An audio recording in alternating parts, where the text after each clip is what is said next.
decided that Saddam Hussein ought to accept something very similar. Now, probably a lot of you know that Saddam has been our boy for a very, very long time.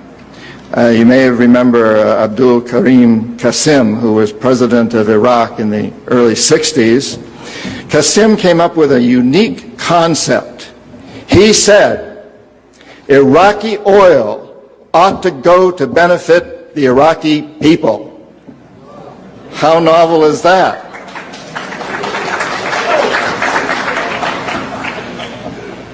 But we didn't like that very much. He began to tax the oil companies, particularly the British and some American companies, and threatened to nationalize our oil companies. And so we decided that Qasim had to go. The CIA sent an assassination team.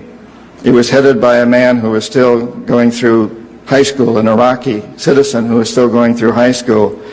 They riddled Qasim's car with bullets on the streets of Baghdad and missed him.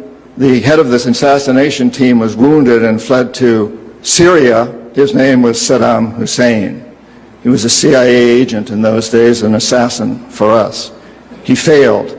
And so the CIA went directly, and this is all history, I'm not creating this. CIA went in and had Qasim publicly executed on Iraqi television. They put Saddam's cousin in charge. He became president of Iraq, and Saddam became vice president in charge of security. Eventually, as you know, he became president. He was our boy. He was our man.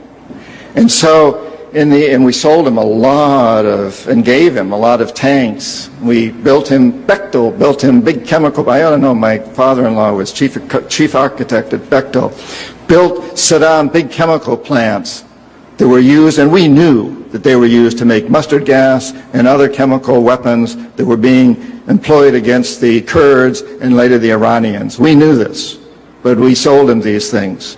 And in the 1980s, we decided that Saddam Hussein ought to accept something similar to Saudi Arabia. It was such a successful deal because